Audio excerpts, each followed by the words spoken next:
ஒரு பாடலாசிரியன் புகழ்பெற்ற 2 கதாநாயகர்களுக்கு ஒரே நேரத்தில் பாட்டெழுதுவது எவ்வளவு போராட்டம் தெரியுமா? கவியரசர் கண்ணதாசன் மக்கள் திலகம் எம்ஜிஆர் அவர்களுக்கும் நடிகர் திலகம் சிவாஜி அவர்களுக்கும் ஒரே காலகட்டத்தில் பாட்டெழுதி கொண்டிருந்த காலம். ஒரு நாள் நடிகர் திலகத்திடம் சென்று சில நண்பர்கள் குறைப்பட்டு கொண்டார்கள் என்று சொல்வதை விட கோல் மூட்டினார்கள் என்பது சரி. என்னென்ன அவருக்கு எழுதுனா, உலகம் பிறந்தது எனக்காக, ஓடும் நதிகளும் எனக்காக, மலர்கள் மலர்வது எனக்காக, அன்னை மடியை விரித்தாள் எனக்காக எழுதினாரு. உங்களுக்கு பாட்டெழுத வந்தா போனா போகட்டும் போடா, இந்த பூமியில் நிலையாய் வாழ்ந்தவர் யாரடான்னு எழுதுறாரு. அவருக்கு ஒரு பேனா வச்சிருக்காரு, உங்களுக்கு ஒரு பேனா வச்சிருக்காரு, என்னன்னே இந்த ஓர வஞ்சனை என்று சிவாஜியை கேட்டார்களா. சூப்பர் ஸ்டார் ரஜினியிடம் சென்று, எனக்கு வேண்டாத சிலர் ஒரு சின்ன கோல் மூட்டி இருக்கிறார்கள். வசூல் ராஜா வெளிவந்த சமயம், கமல் நடித்த வசூல் ராஜா வெளிவந்து வெற்றிகரமாக ஓடிக்கொண்டிருக்கிறது. என்னென்ன வைரமுத்து நம்மாளு நினைச்சோம், அவர் கமலுக்கு இப்படி எழுதியிருக்காரு. என்ன, ஜெயிக்க போவது யாரு? நீதான். நிலைக்க போவது யாரு? நீதான். உனக்குத்தானே கொடுக்க வேணும் டாக்டர் பட்டம் எழுதியிருக்காரு. என்ன இவ்வளவு தூக்கிட்டாரு என்று சொல்லியிருக்கிறார்கள். ரஜினிகாந்த் அவர்கள் பக்குவமான மனிதர், உலகம் தெரிந்தவர். அவர் சொல்லியிருக்கிறார், ஏன் நமக்கு எழுதலையா? வீரத்தில் கண்ணன் நீ, வெற்றியில் மன்னன் நீ, என்றுமே ராஜா நீ, ரஜினி எழுதியிருக்காரு. இது பத்தாதா? அது அந்த பாத்திரத்துக்கு, இது இந்த பாத்திரத்துக்கு. அதனால் அவர் சரியாகத்தான் எழுதுகிறார் என்று சொல்லியிருக்கிறார்கள். அதனால் நட்சத்திரங்கள் சரியாக இருந்தாலும் மேகங்கள் வத்தி வைத்துக் கொண்டுதான் இருக்கும் உலகத்தில். அதனால் அதையெல்லாம் களைந்து விட்டு நாம் பாத்திரங்களுக்கு பாட்டெழுத வேண்டும் என்று புரிந்து கொள்ள வேண்டும். இந்த மாதிரி கண்ணுக்கு தெரியாத போராட்டங்கள் சினிமாவில் நிறைய. சில நம்முடைய பார்வைக்கு வரும், பல நமக்கு வராது. இதோ படையப்பாவில் ரஜினிக்கு நான் எழுதிய பாட்டை இப்போது நீங்கள் கேட்கப் போகிறீர்கள். நண்பர்களே, இந்த பாட்டை பாட வருகிற சீனிவாஸ் தான் பாட்டை பாடினார். பாட்டை பாடி ஒலிப்பதிவு செய்து முடித்த பிறகு இவர் குரல் பிடிக்கவில்லை என்று வேறு ஒரு முன்னணி பாடகரை வைத்து இந்த பாட்டை எடுத்தோம். ஆனால் ரஜினி அவர்கள் 2 பாட்டையும் கேட்டுவிட்டு சீனிவாஸ் பாடியதான் சிறப்பாக இருக்கிறது. அது என்ன ஆச்சரியம் தெரியுமா? இந்த பாட்டை பாடிய சீனிவாசுக்கு மாநிலத்தின் சிறந்த பாடகர் என்ற விருது கிடைத்தது. அந்த விருது பெற காரணமானவர் ரஜினிகாந்த் அவர்கள். அதனால் சீனிவாஸ் எனக்கு அல்ல, ரஜினிகாந்துக்குத்தான் காலமெல்லாம் நன்றி உள்ளவராக இருக்க வேண்டும். அந்த பாடல் படையப்பா பாட்டு இப்போது மதுரை தமிழர்களுக்காக.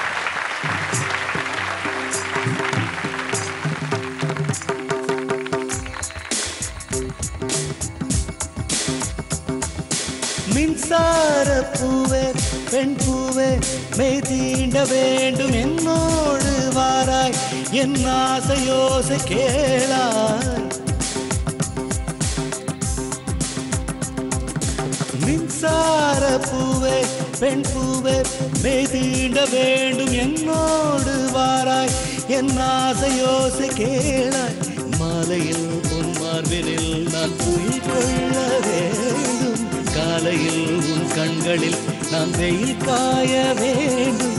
சகியே சகியே சகியே, என் இசைக்கும் ஆசைக்கும் மின்சார கண்ணா, மின்சார கண்ணா, என் மன்னா, என் நாணை கேட்டு என் பெண்ணே வாராய், என் ஆசை ஓசை கேளாய். கூந்தலில் விழும் பூக்களை நீ மணி ஏந்த வேண்டும், நான் விடும் பெரும் மூச்சிலே நீ துளிர் காய வேண்டும். மதனா மதனா மதனா, என் பூவுக்கும் சேவைக்கும் சேவைக்கும் நீ வேண்டும். மின்சார கண்ணா,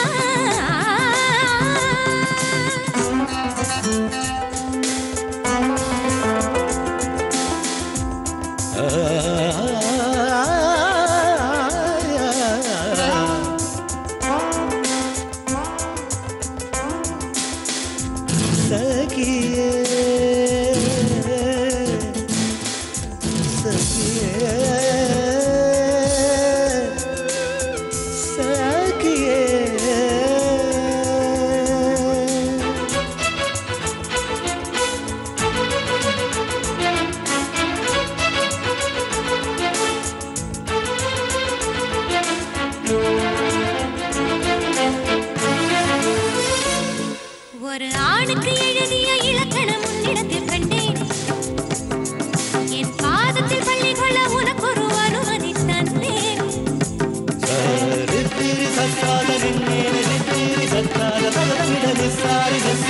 ஆணுக்கு எழுதிய இலக்கணம் உன்னிடத்தில் கண்டேன். என் பாதத்தில் பள்ளி கொள்ள உனக்கு ஒரு அனுமதி தந்தேன். என் நாடை தாங்கிக் கொள்ள என் கூந்தல் நீந்திக் கொள்ள உனக்கொரு வாய்ப்பல்லவா. நான் உண்ட மிச்ச பாலை நீ உண்டு வாழ்ந்து வந்தால் மோட்சங்கள் உனக்கல்லவா. வானம் வந்து வளைகிறதே வணங்கிடவா.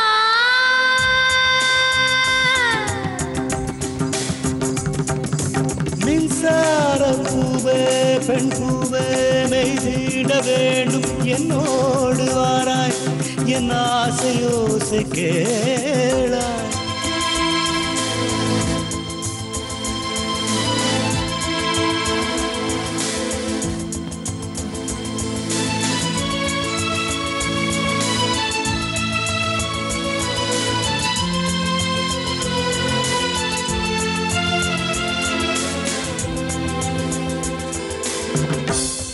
கண்ணா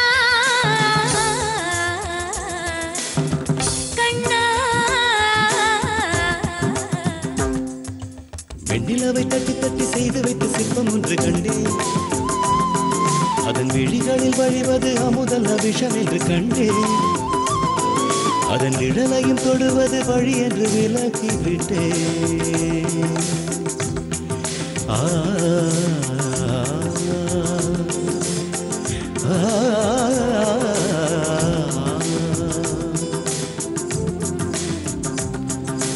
வாழ்விழியால் வலை விரித்தாய் வஞ்சனை வெல்லாது.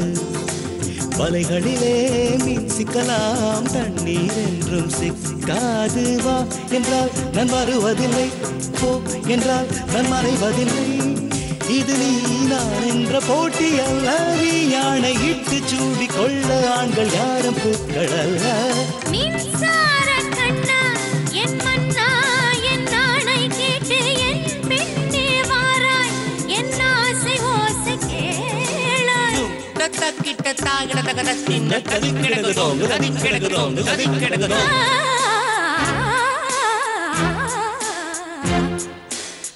தக்கிடதோம் தக்கிடதோம் தீம் தக்கிடதோம் தீம் தக்கிடதோம்.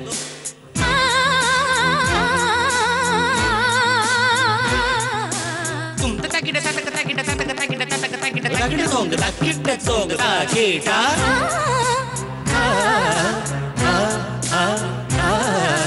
தகதின் தின் நத்தும் துருனின் தின் நத்தும் துருனின் தின் நத்தும் தகதின் துருனின் துருனின் தகதின் தின் நத்தும் துருனின் தின் நத்தும் துருனின் தின் நத்தும் தகதின் துருனின் துருனின் தகதின் துருனின் துருனின் தகதின் துருனின் துருனின் தகதின் துருனின் துருனின் தகதின் துருனின் தும் தக்கிட தக்கிட தக்கிட தும் தக்கிட தக்கிட தக்கிட தும் தக்கிட தக்கிட தக்கிட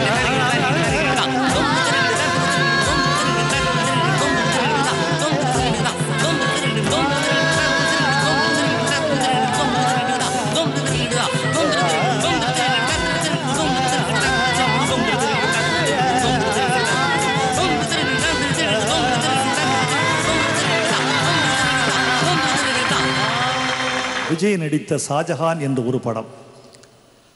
அந்த படத்திற்கு மொத்தம் 7 பாடல்கள். 6 பாடல்கள் அழகழகான பாடல்கள், நெஞ்சை கொஞ்சும் பாடல்கள். மெல்லினமே மெல்லினமே என்று ஒரு பாட்டு, மின்னலை பிடித்து மேகத்தில் துடைத்து பெண்ணென்று பாடி விட்டாய் என்று ஒரு பாட்டு. இப்படி மென்மையான பாட்டு. 6 பாட்டு முடிந்தது. ஒரு நாள் காலையில் என்னுடைய கார் வெளியே புறப்பட தயாராக இருந்தபோது அந்த இயக்குனர் வந்து கார் கதவருகே நின்றார். என்ன ரவி, என்ன என்று கேட்டேன். அவர் பெயர் ரவி.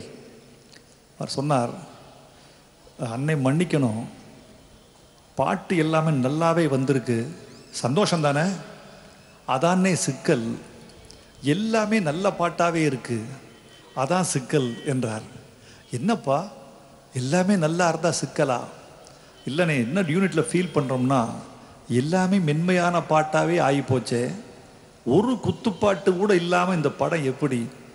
ஒரு வசதியான பாட்டு, ஆட்டத்துக்கான பாட்டு இல்லையேன்னு நம்ம விஜய் ஃபீல் பண்ணுறாரு. என்னப்பா நல்ல பாட்டு எழுதி கொடுத்தா இப்படி சொல்கிறீங்க? உங்களுக்கெல்லாம் சரக்கு வச்சுருக்கேன், இறக்கி வச்சுருக்கேன், கருத்த கோழி வறுத்து வச்சுருக்கேன், இப்படி பாட்டு தான் கேட்குறீங்க. இதான் என்ன வேணும்? இதான் இந்த பாட்டு எழுதி கொடுத்துருக்கேன்.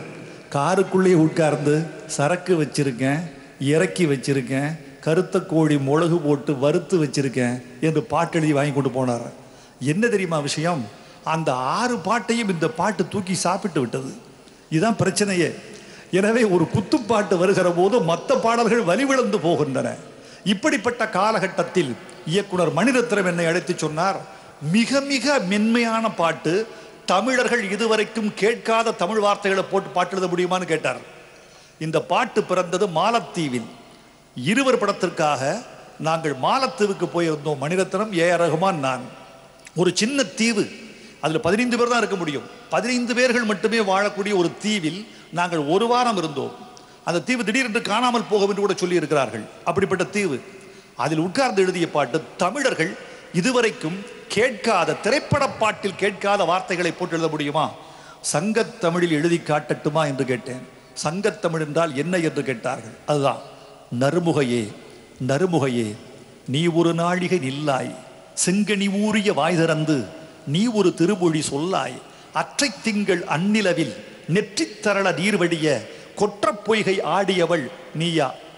ரகுமான் தூக்கிக்கிட்டு இருந்தாரு. நாங்கள் பாட்டு எழுதி முடிச்சிட்டோம். அவர் வந்த உடனே இதான் பாட்டு தூக்கி போட்டோம், தமிழ் எழுதலையான்னு கேட்டார். அவர் தமிழ் என்ன சார் இது? எனக்கு புரியவே இல்லை. என்ன சார் அர்த்தம்?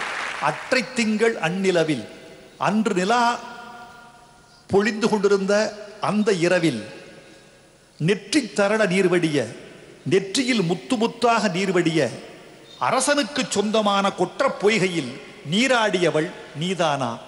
இதுதான் அர்த்தம்.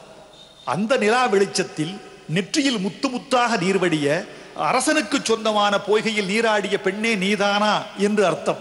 அற்றை திங்கள் அந்நிலவில் நெற்றி தரள நீர்வடிய கொற்ற பொய்கை ஆடியவள் நீயா. இந்த பாட்டை எனக்கு புரியவில்லையே என்று கேட்டார். உடனே மணிரத்னம் சொன்னார், உங்களுக்கு புரியல இல்லை, கேட்டு தெரிஞ்சுக்கிட்டீங்க. தமிழ்நாட்டு தமிழர்கள் கேட்டு தெரிந்து கொள்வார்கள். இந்த பாட்டை இப்படியே ஒளிப்பதிவு செய்ய வேண்டும். அப்போதுதான் சங்க இலக்கியம் என்ன என்பது எங்கள் கடைக்கோடி தமிழனுக்கு தெரியும் என்று சொன்னார். 2000 ஆண்டுகளுக்கு முன்னால் வந்த தமிழ் தோழர்களே, 2000 ஆண்டுகளுக்கு முன்னால் ஒரு புலவன் ஒரு பனை ஓலையில் ஒரு கல்வெட்டில் எழுதி வைத்த பாட்டு 2000 ஆண்டுகளுக்கு பின்னால் அதே மொழி நிலையில் டிஜிட்டல் யுகத்துக்கு தாவி வந்திருக்கிறது தமிழ். அதனால் நீங்கள் நீண்ட பாரம்பரியத்தின் எச்சம் இந்த தமிழர்கள். 2000 ஆண்டு வரலாறு நமக்கு இருக்கிறது. 2000 ஆண்டு மொழி இலக்கணம் நமக்கு இருக்கிறது.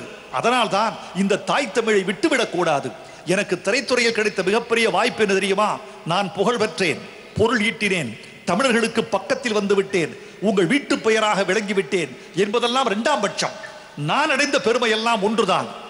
2000 ஆண்டுகளுக்கு முன்னால் இருந்த தமிழையும், நிகழ்கால தமிழையும், இலக்கண தமிழையும் எங்கள் தமிழர்களின் வீட்டு குழந்தைகளுக்கு சொல்லிக் கொடுத்து விட்டேன் என்பதுதான் எனக்குள்ள ஒரே ஒரு தகுதி என்று நினைக்கிறேன். அந்த தகுதியை காத்துக் கொள்வதற்கு இன்னும் போராடி கொண்டிருக்கிறேன். உங்கள் ஆதரவு வேண்டும், உங்கள் அன்பு வேண்டும், உங்கள் நேசம் வேண்டும், உங்கள் நெஞ்சம் எனக்கு பக்கத்தில் வேண்டும். அப்போதுதான் இன்னும் நறுமுகையை பிறக்கும். இதோ நறுமுகையை பாட வருகிறார் உன்னிகிருஷ்ணன், ஸ்வேதா.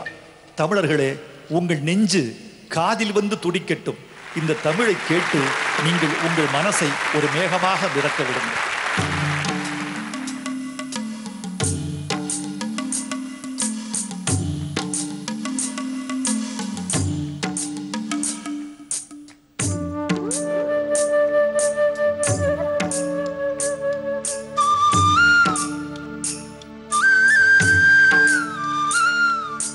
நறுமுகையே நறுமுகையே நீயொரு நாழிகை நில்லாய், செங்கனி ஊறிய வாய் திறந்து நீயொரு திருமொழி சொல்லாய், அற்றை திங்கள் அந்நிலவில் நெற்றி தரள நீர் வடிய கொற்ற பொய்கையாடியவள் நீயா.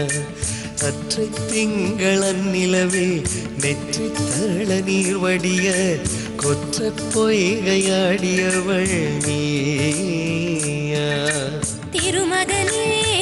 திருமகனே நீ ஒரு நாழிகை பாராய் வெண்ணிற புறவில் வந்தவனே வேல்விழி மொழிகள் கேளாய் அற்றை திங்களன் நிலவில் கொற்ற பொய்கையாடுகையில் ஒற்றை பார்வை பார்த்தவனும் நீயா அற்றை திங்களன் நிலவில் கொற்ற பொய்கையாடுகையில் ஒற்றை பார்வை பார்த்தவனும் நீயா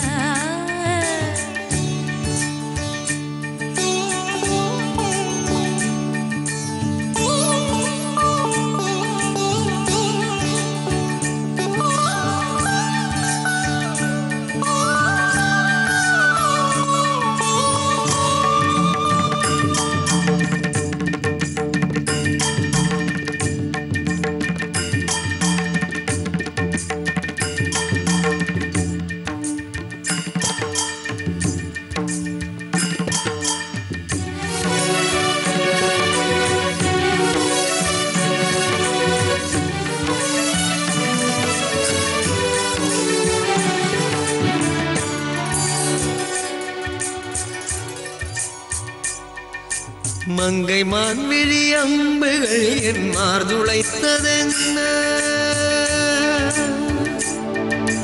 மங்கை மான்விழி அம்புகள் என் மார்துளைத்ததென்ன பாண்டி நாடனை கண்டு என்னோட பசலை கொண்டதென்ன நிலாவிலே பார்த்த வண்ணம் கனாவிலே தோன்றும் இன்னும் நிலாவிலே பார்த்த வண்ணம் கனாவிலே தோன்றும் இன்னும் இளைத்தேன் துடித்தேன் பொறுக்கவில்லை இடையில் மேகலை இறக்கவில்லை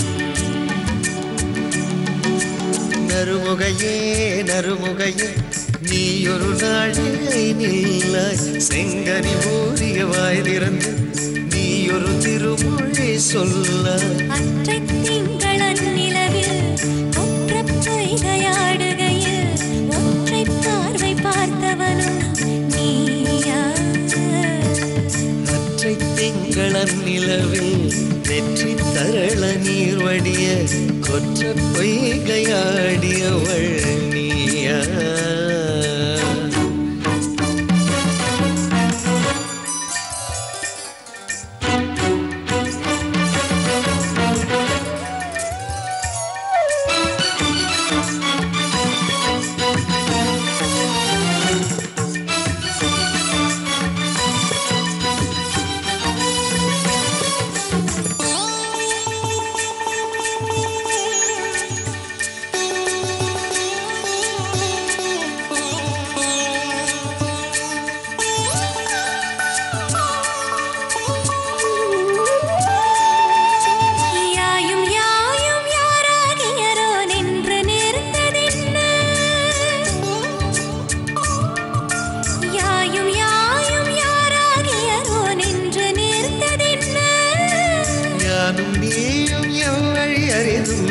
சேர்ந்ததென்ன ஒரே ஒரு தீண்ட செய்தாய் உயிர் கொடி பூத்ததென்ன ஒரே ஒரு தீண்ட செய்தாய் உயிர் கொடி பூத்ததென்ன செங்குளம் சேர்ந்த நீர் துளி போல் அன்புடை நெஞ்சம் கலந்ததென்ன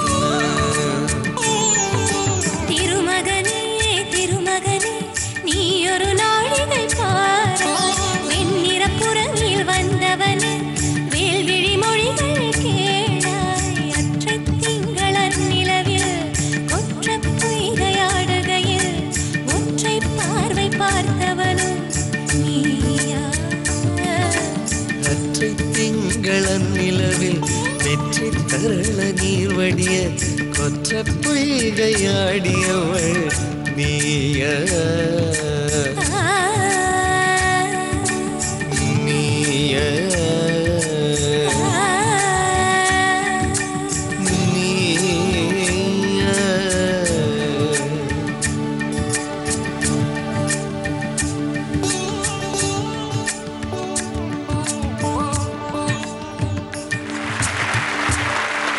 ஒரு பாட்டுக்கான உந்து சக்தி எதிலிருந்து பிறக்கிறது?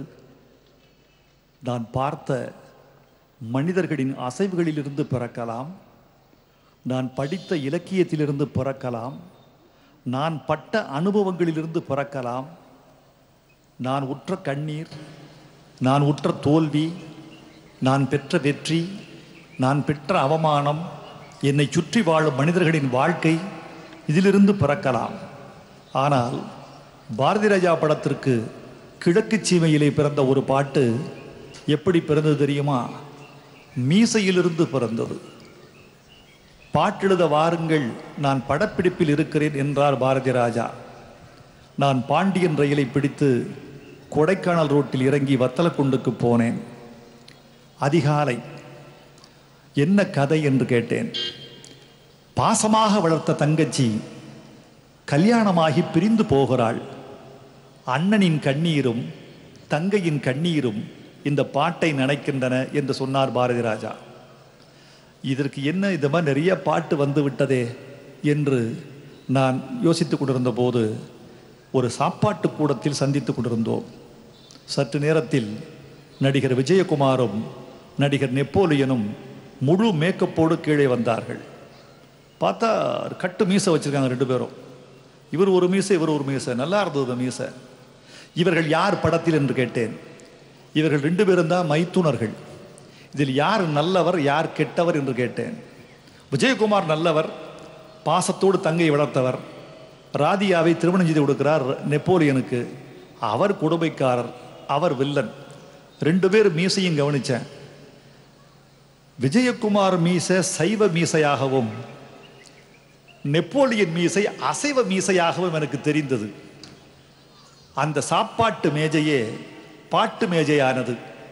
தங்கச்சி பாடுறா, மண்ணே போய் வரவா, மாமரமே போய் வரவா, அண்ணே போய் வரவா, அழுது போய் வரவா, அணில்வால் மீச கொண்ட அண்ணே ஒன்ன விட்டு புலிவால் மீச கொண்ட புருஷனோட போய் வரவா என்று எழுதினேன். அது உடனே கொண்டு போய் ஒலிப்பதிவானது. கதை இருக்கும்போது கதையே பாட்டுக்கு பொருளாகிறது. வெறும் காதல் கதை இல்லை என்றால் அங்கே இயற்கை பொருளாகிறது. இந்த கருத்தம்மா படத்திற்கு ஒரு பாட்டு, காதலன் காதலி ஆடுகிறார்கள், இவ்வளவுதான் பாட்டு. தென்மேற்கு பருவக்காற்று தேனி பக்கம் வீசும்போது சாரல் இன்பச் சாரல் தெம்மாங்கு பாடிக்கொண்டு சிறு சிறுவென்று சிந்துதம்மா தூரல் முத்து தூரல் என்று போட்டேன். தேனி மழையில் நனைந்தவன் நான். இந்த பாட்டில் தமிழர்கள் கவனித்திருப்பீர்கள். பிஆர்பி கவனித்திருப்பார், செல்வேந்திரன் கவனித்திருப்பார், டாக்டர் பாஸ்கரன் கவனித்திருப்பார், ரசிகர் அவர்களெல்லாம் கவனித்திருப்பார்கள். பொதுவாக படத்தில் தாமரைப்பூ, அல்லிப்பூ, முல்லைப்பூ, ஜாதிபல்லி என்றுதான் பாட்டு எழுதியிருக்கிறார்கள்.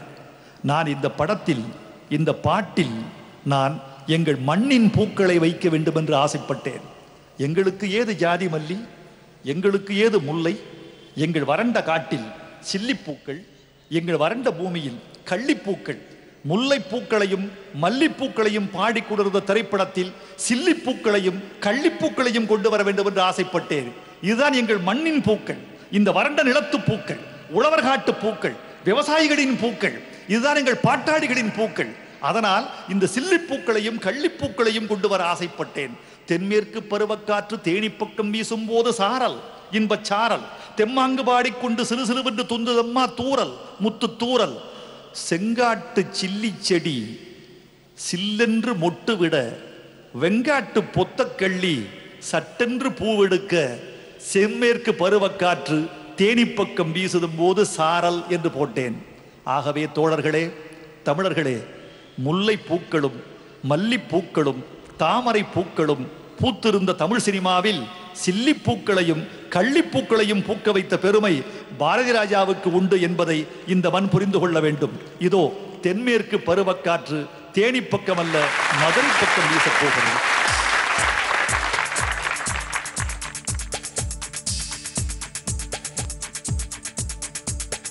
தென்மேற்கு பருவக்காற்று தேனி பக்கம் வீசும்போது சாரல் இன்பச் சாரல் தெம்மாங்கு பாடிக்கொண்டு சிலு சிலுவென்று சிந்துதம்மா தூரல் முத்து தூரல் வெங்காட்டு பக்க கள்ளி சட்டென்று மொட்டு விட செங்காட்டு செங்காட்டு சில்லி செடி சில்லென்று பூவெடுக்க தென்மேற்கு பருவக்காற்று தேனி பக்கம் வீசும்போது சாரல் இன்பச்சாரல் தென்மாங்கு பாடிக்கொண்டு சிலு சிலுவென்று சிந்துதம்மா தூரல் முத்து தூரல் வெங்காட்டு பொத்தக்களி சட்டென்று மொட்டு வீடு செங்காட்டு சில்லி செடி சில்லென்று பூவெடுக்க தென்மேற்கு பருவக்காற்று தேனி பக்கம் வீசும்போது சாரல் இன்பச்சாரல்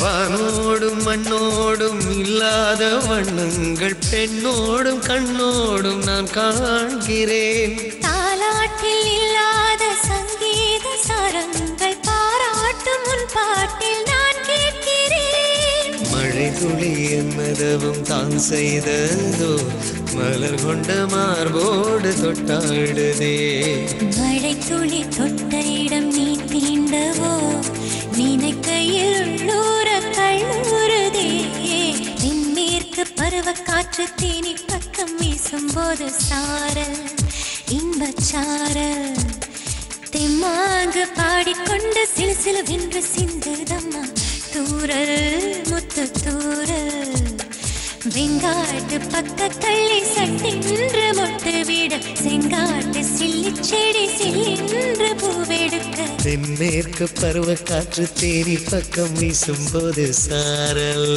இன்பச்சாரல் தென்மாங்கு பாடிக்கொண்டு சிலு சிலுவென்று சிந்துதம்மா தூரல் முத்து தூரல்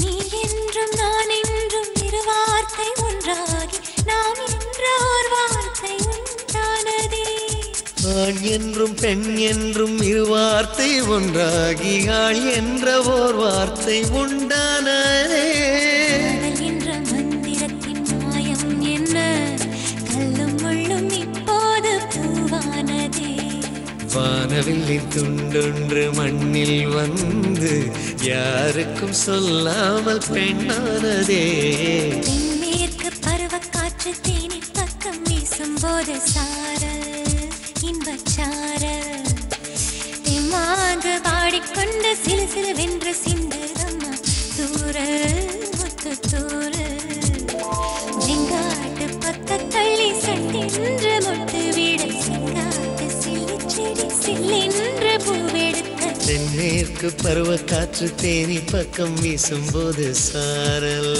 இன்பச்சாரல் தென்மாங்கு வாடிக்கொண்டு சிலு சிலுவென்று சிந்துதம்மா தூரல் முத்து தூரல்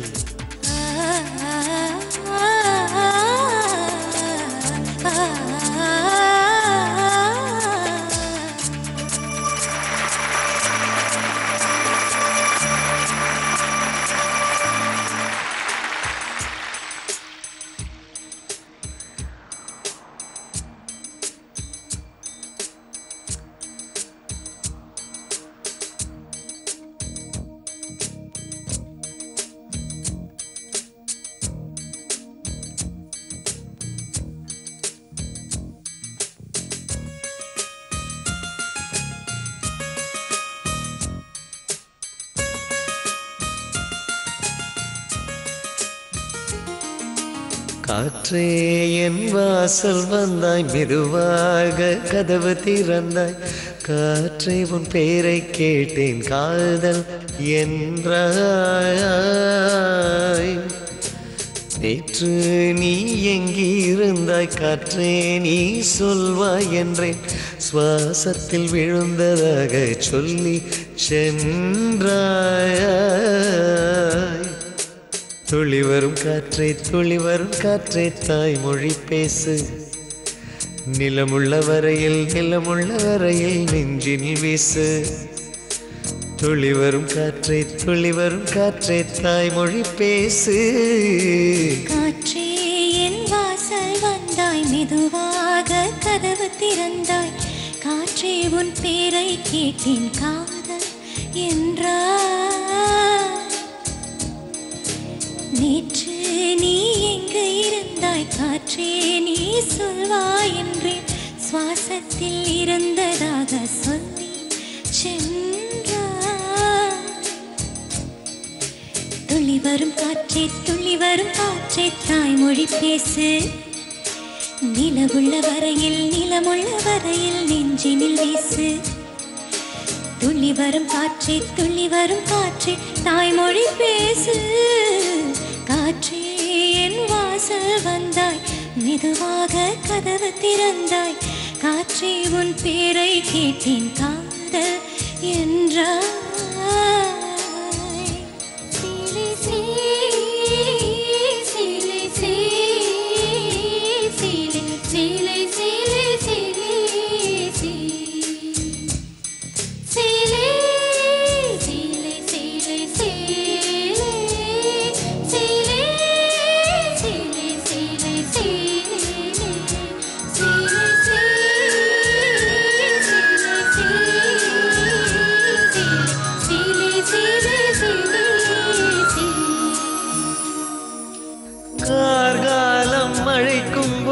ஒளிந்து கொள்ள நீ வேண்டும்.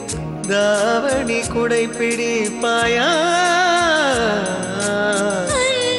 நான் உறங்க வேண்டும். அழகான இடம் வேண்டும். கண்களில் இடம் கொடுப்பாயா? நீ என் அருகில் வந்து நெளிய நான் உன் மனதில் சென்று ஒளிய. நீ உன் மனதில் என் உருவம் கண்டுபிடிப்பாய். பூக்களுக்குள்ளே தேனுள்ள வரையில் காதலர் வாழ்க. பூக்களுக்குள்ளே தேனுள்ள வரையில் காதலர் வாழ்க. பூமிக்கு மேலே வானுள்ள வரையில் காதலும் வாழ்க. காற்றே என் வாசல் வந்தாய் மெதுவாக கதவு திறந்தாய். காற்றே உன் பேரை கேட்டேன் காதல் என்றாய். நேற்று நீ எங்கு இருந்தாய் காற்றே நீ சொல்வாய் என்று சுவாசத்தில் இருந்ததாக சொல்லி சென்றாய்.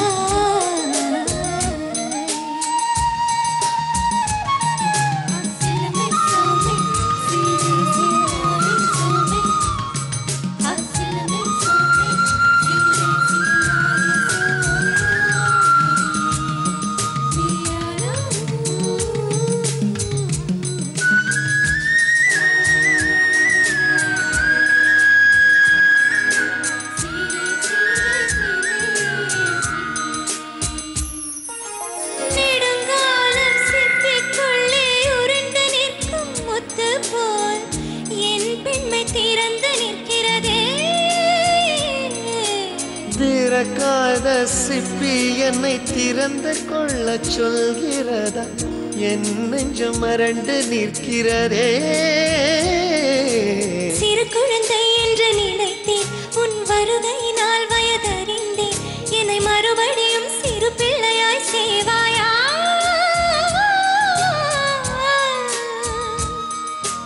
கட்டிலிடும் வயதில் தொட்டிலிடச் சொன்னால் சரியா சரியா? கட்டிலிடும் வயதில் தொட்டிலிடச் சொன்னால் சரியா சரியா? கட்டிலில் இருவரும் குழந்தைகளானால் பிழையா பிழையா? காற்றே என் வாசல் வந்தாய் மெதுவாக. காற்றே உன் பேரை கேட்டேன் காதல் என்றாய். காற்றே துள்ளி வரும் காற்றே தாய்மொழி பேசு நிலவுள்ள வரையில் நிலமுள்ள வரையில் நெஞ்சினில் வீசு துள்ளி வரும் காற்றே தாய்மொழி பேசு துள்ளி வரும் காற்றே தாய்மொழி பேசு.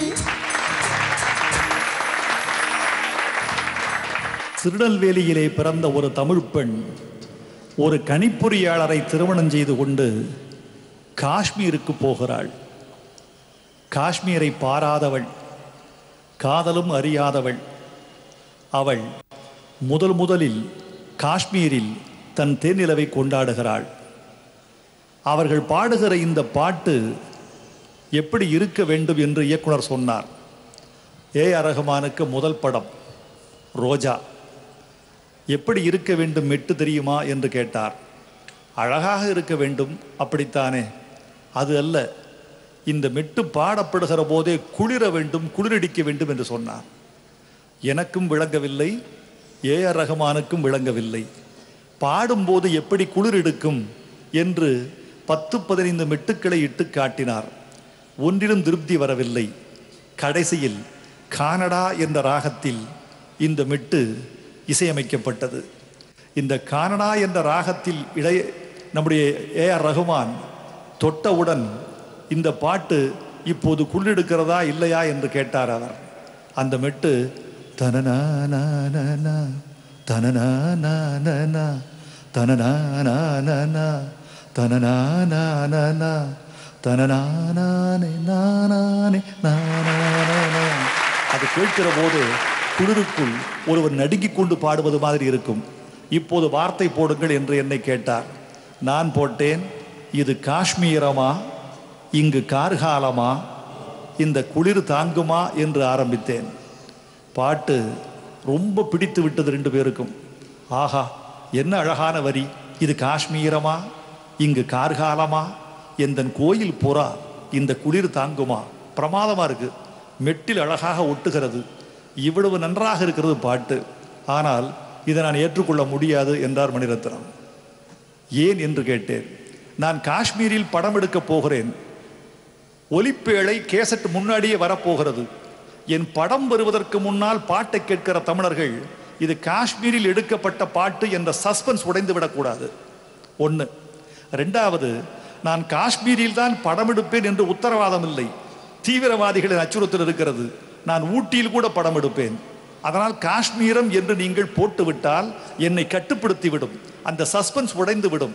அது இல்லாமல் பாட்டெழுத முடியுமா என்று கேட்டார்.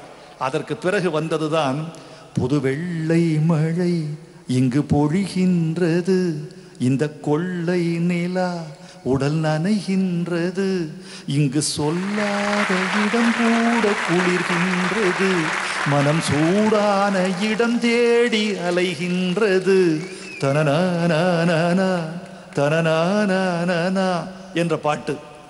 ஒரு பாட்டு என்பது எப்படி பிறக்கிறது தெரியுமா தோழர்களே?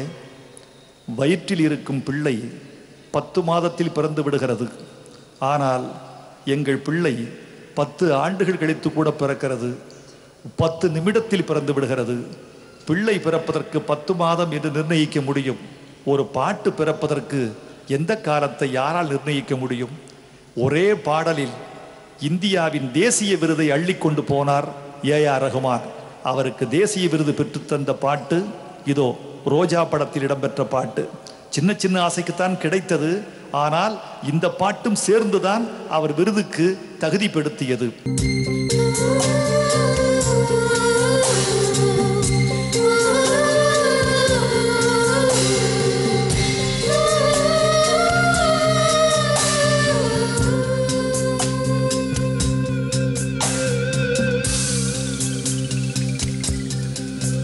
புது வெள்ளை மழை இங்கு பொழிகின்றது, இந்த கொள்ளை நிலா உடல் நனைகின்றது, இங்கு சொல்லாத இடம் கூட குளிர்கின்றது, மனம் சூடான இடம் தேடி அலைகின்றது.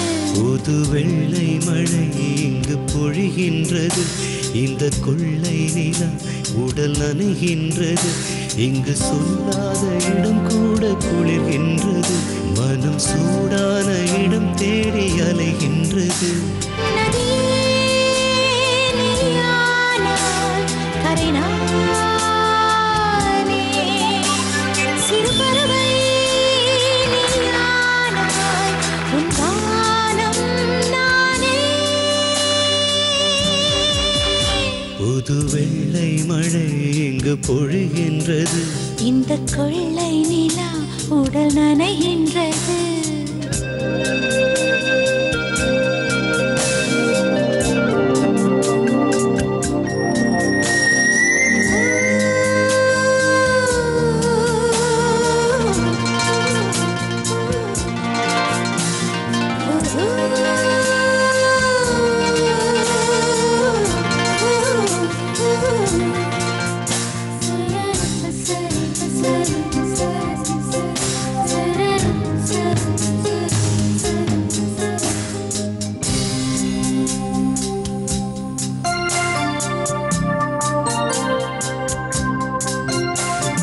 பெண் இல்லாத ஊரிலே அடியான் பூ கேட்பதில்லை, பெண் இல்லாத ஊரிலே கொடிதான் பூ பூப்பதில்லை. உன் புடவை முந்தானை சாய்ந்தது, இந்த பூமி பூ பூத்தது. இது கம்பன் பாடாத சிந்தனை, உன் காதோடு யார் சொன்னது? புது வெள்ளை மழை இங்கு பொழிகின்றது, இந்த கொள்ளை நிலா உடல் நனைகின்றது. இங்கு சொல்லாத இடம் கூட குளிர்கின்றது, மனம் சூடான இடம் தேடி அலைகின்றது. புது வெள்ளை மழை இங்கு பொழிகின்றது, இந்த கொள்ளை நிலா உடல் நனைகின்றது.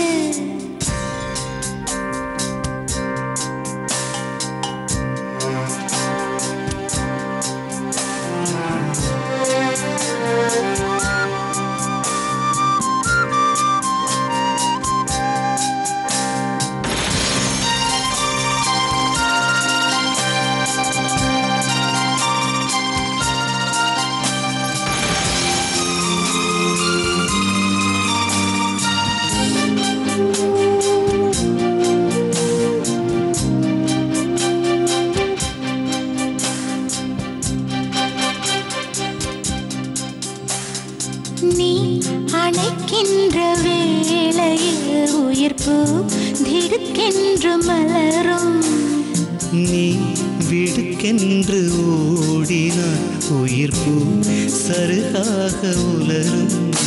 இரு கைகள் தீண்டாத பெண்மையே உன் கண்கள் பந்தாடுதோ, மலர் மஞ்சம் சேராத பெண்ணிலா என் மார்போடு வந்தாடுதோ.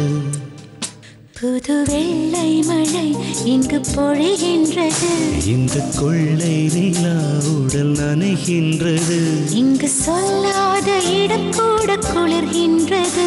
மனம் சூடான இடம் தேடி அலைகின்றது. நதியே நீயானால் கரை நானே, சிறு பறவை நீயானால் உன் வானம் நானே. புது வெள்ளை மழை இங்கு பொழிகின்றது, இந்த கொள்ளை நிலா உடல் நனைகின்றது. புது வெள்ளை மழை இங்கு பொழிகின்றது, இந்த கொள்ளை நிலா உடல் நனைகின்றது.